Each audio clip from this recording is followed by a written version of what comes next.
Ladies and gentlemen, would you please welcome Paul Farge. He's going to talk to us about Medjugorje.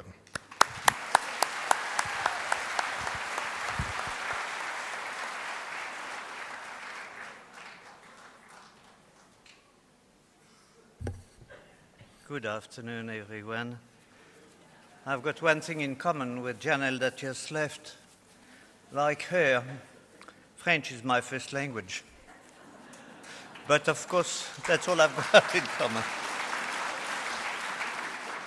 I was born in France nearly 80 years ago. In fact, this morning, Father Winchman was saying that on June the 12th, he will enter the decade of the 70s. Well, just a few days later, on June the 80th, I will enter the decade of the 80s. So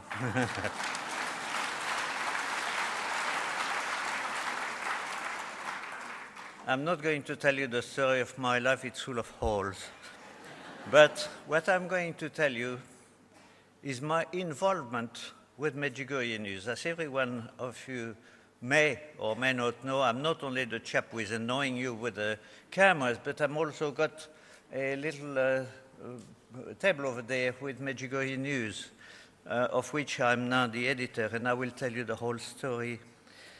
It happened that in December 1993, a person from Medjugorje, Margaret Rieger, who is the one that bought that statue and that we've seen here, had arranged a weekend. I've got here the pamphlet of that thing, a weekend with the Madonna of Medjugorje. We would like to explore the spirituality of Medjugorje, to discover just what is happening there and what happened at Palmerston North on February the 6th. I had a look at that and I was a bit interested. I must also go back in time, saying that when I was in France in 1991, I was at a cousin of mine who had a book written by Father Laurentin on Medjugorje, or more precisely, a scientific study of the visionary while they were actually seeing Our Lady. And they were wired up with wires all over the place, and all their that they were studying all their reflexes and all that. And they discovered that they were perfectly normal when they were on ecstasy. And so, to me, I knew that there was something there. So I, later on, from New Zealand, I asked him to send me that book, which I read in the course of a cruise on a yacht from Farge to New Caledonia. I had about 7 days at sea to read it and absorb it. And I became more and more convinced of the truth of what happened in that little village in Bosnia-Herzegovina. So on that December day in 1993, at 8 o'clock in the morning, there was a force that was stronger than me, decided, you've got to go there, boy. So I took my car and I went there, and I arrived there on the afternoon. I hadn't booked anything, but there was a room waiting for me. God works in funny ways sometimes. On the following morning, it was a magnificent day, beautiful summer day, and we all broke up in little groups of tents all over the place. And because to just discuss between ourselves what actually attracted us to Medjugorje. And as we were starting, just before we were starting the discussion, a lady in our group was pointing her finger at another lady in another group, saying, that lady got her rosary bead out of her pocket and the chain and turned to gold. Now, I had my hand in my own pocket, you know, fondling my own rosary beads, and I said, shall I look? Shan't I? And of course, the curiosity got the better of me, and when I got it out, you probably can't see it, but the chain is definitely very bright gold. And I cried. And I said to Our Lady, I think you want me to go there. So I made a bargain with her. And I said, okay, I will go there, but I haven't got the money. So you'll have to find me the money. So I came back home, and I made all the arrangements to go, and I waited for the money to come. And about 3 weeks before I was ready to leave, I got a phone call from a very distant relation in France telling me, Paul, I put 10,000 francs in the bank for you. So that was that. At that time, I was thinking of going by myself, but when that happened, I said to my wife, okay, look, you've got to come with me. So this is what we did, and we went there.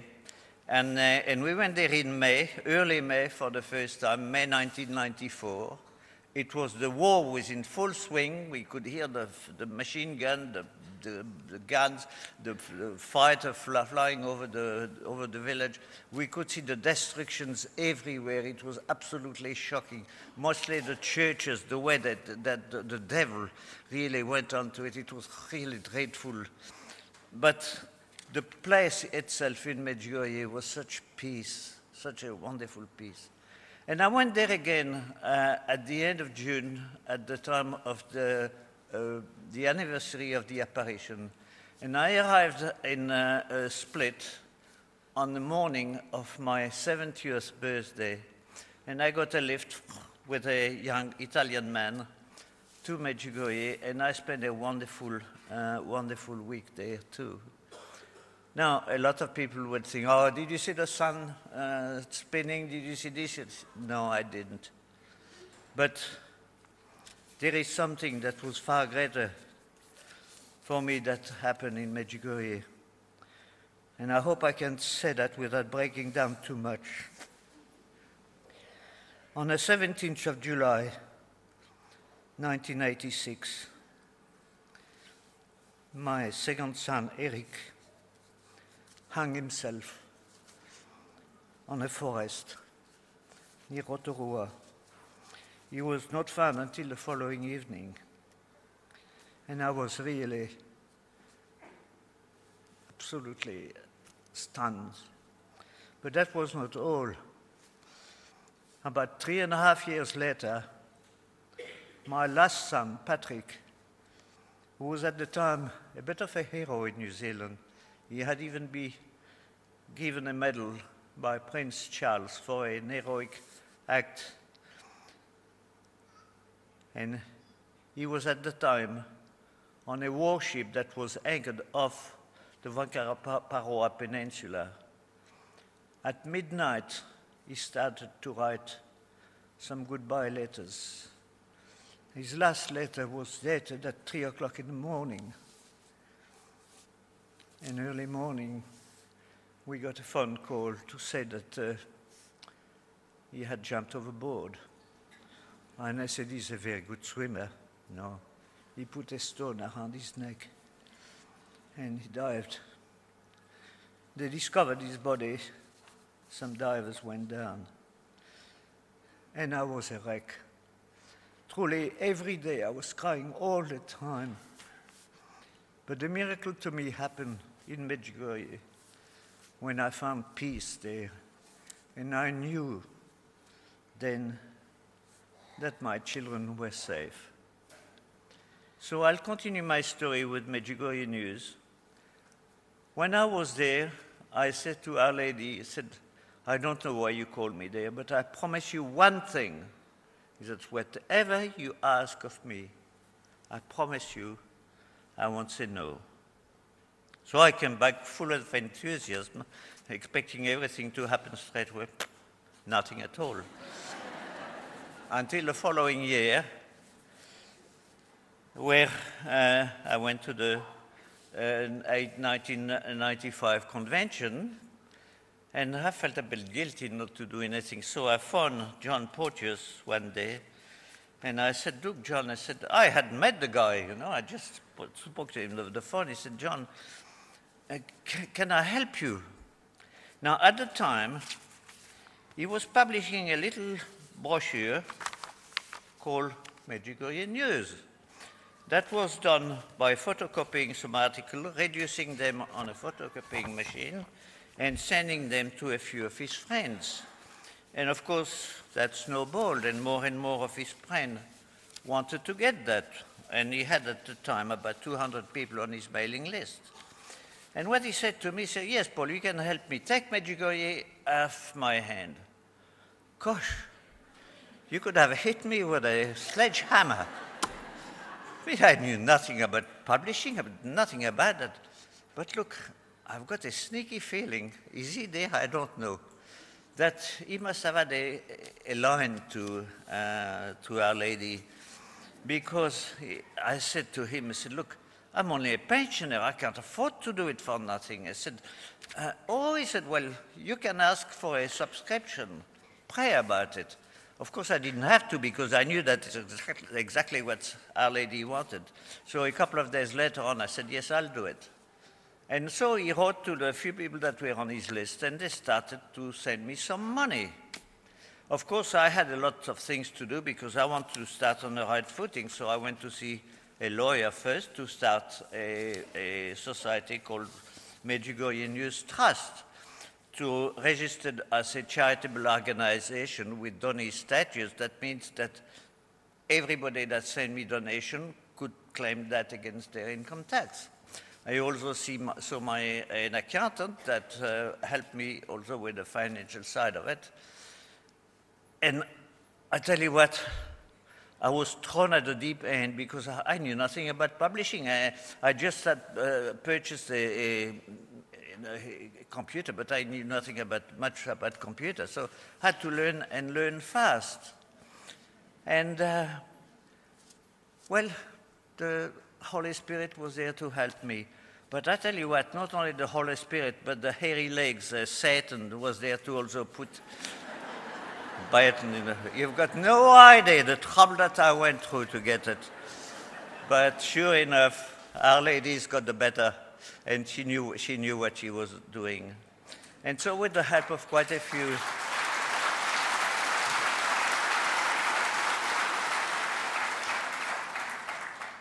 and so I started to publish Medjugorje News. I had the first issue, I think I had about 1,000 copies, 200 or 300 sent to the people, the rest going to be distributed around the churches or this and there. And now, at the present time, I publish over 4,000 copies. It is sent all over New Zealand, in many churches, and in 28 countries throughout the world.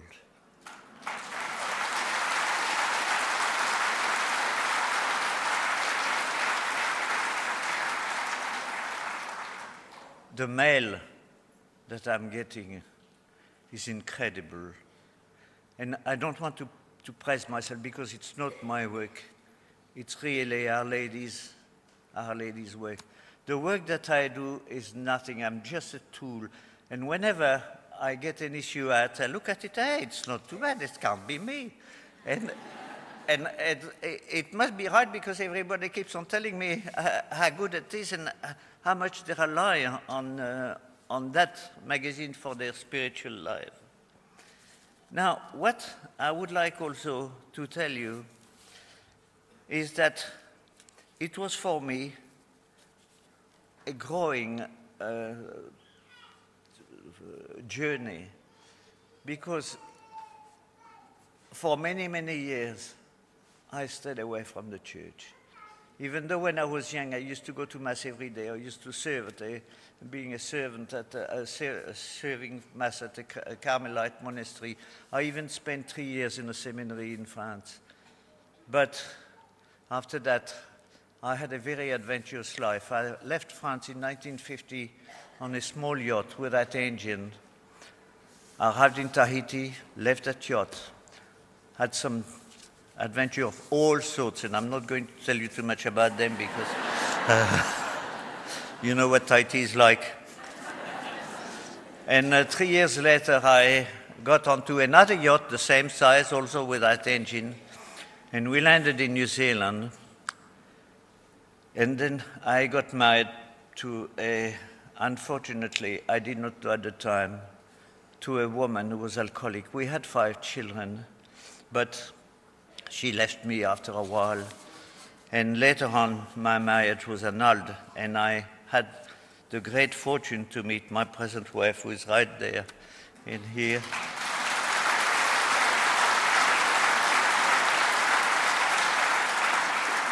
Now, this is another very, very interesting story. I was supposed to be a Catholic. She was Anglican. She's the one that brought me back to the faith.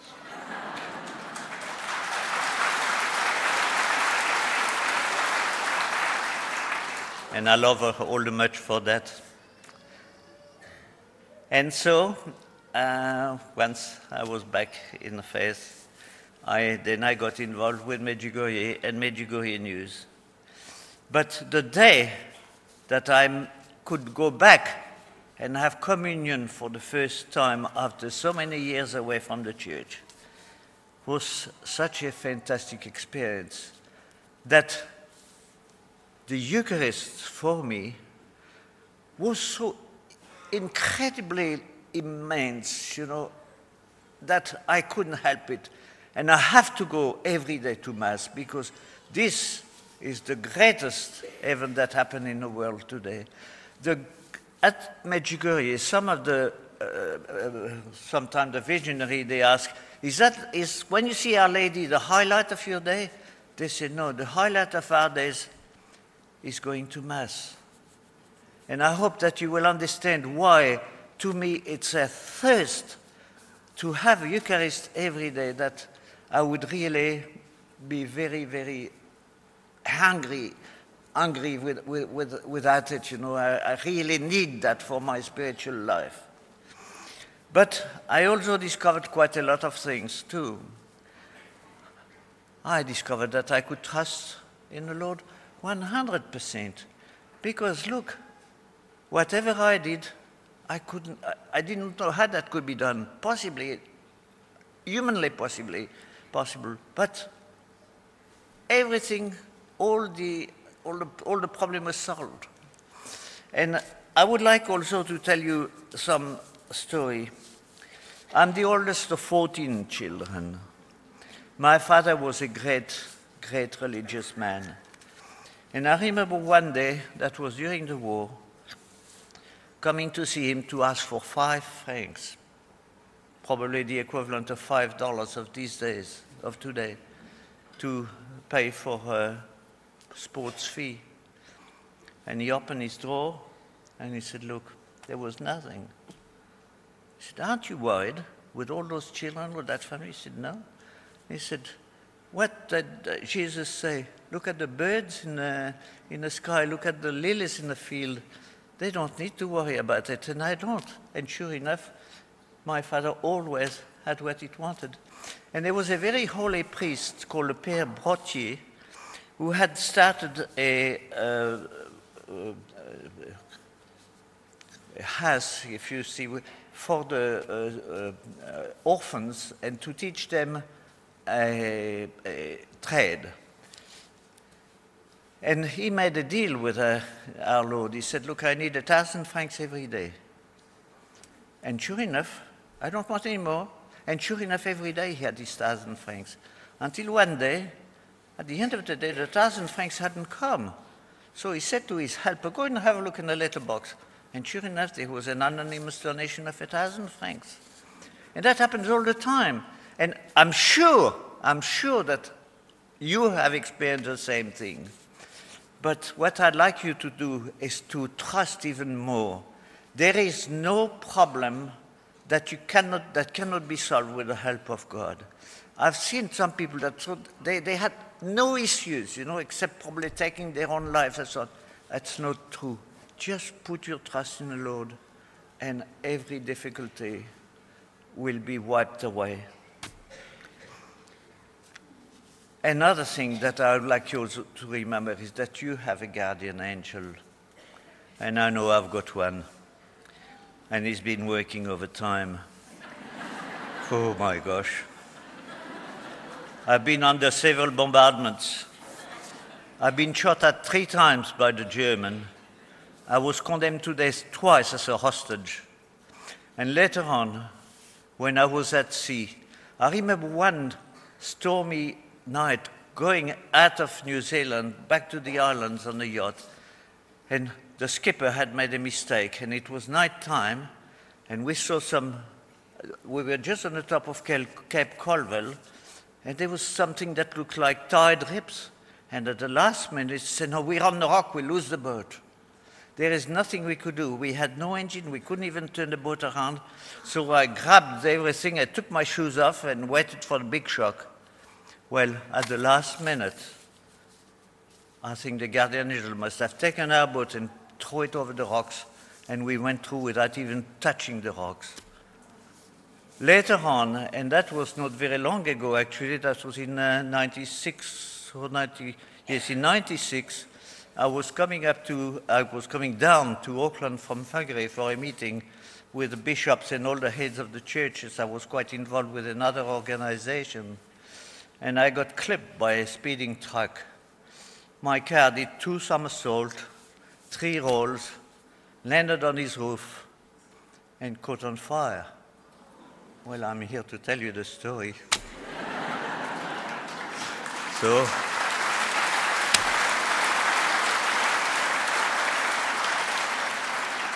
please, please pray to your guardian angel every day. Now, a little wee tip that I can tell you that, because I have done that and it worked. You want to meet somebody very badly. You don't know how to get hold of that person. Okay, you ask your guardian angel, give him a name. Give him a name, even if you don't, give him a name. So you can be on a personal one-to-one base with him. And so you say to your guardian angel, can go and see his guardian angel and tell him that I want to meet. And I tell you what, it works. It works.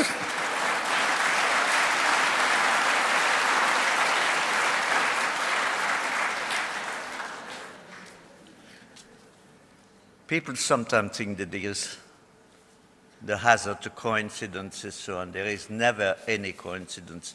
There is always God incidents. That whatever happened to you is for a purpose.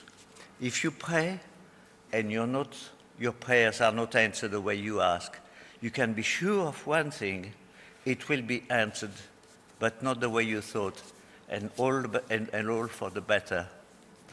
I have experienced that one too.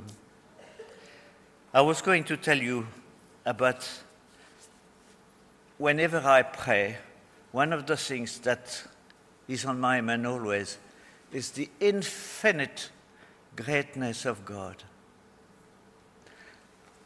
I'll give you a very small comparison. Take an orange. That orange is the sun. Take a pinhead. The pinhead is the size of the earth. That is the comparison size. The orange and the pinhead are 8 meters away. That is the comparison. You know where the next star would be? In Wellington. It is huge. And we're only a small part of the solar system, which is itself has over 2 billion stars. And as Brendan said this morning, there are over 200 galaxies in the universe. So imagine, do you know what a billion is? 1,000 million? Well, how many minutes do you think? How many years would you have with 1 million minutes? Well, I'll tell you, 1,900 years. If you had to count to 1 billion at the rate of once every second, and I tell you what, you will have to count very fast, it would take you 32 years to do it. So you can see that a billion, it's not just an imaginary figure, it's there. So it just, and that gives me the amazing immensity and the greatness of God. Well, I could tell you quite a lot more about it, but I think the time is marching on. So there is just 2 things that I would like to say. First of all, about Medjugorje News, our stories over there. When I send the last issue, I only rely on donation, incidentally. I haven't got any source of income. When I send it cost me about $5,000 for every issue that I sent. when I sent the last issue, I had $7.95 left in the bank. I've got $8,000 up to today.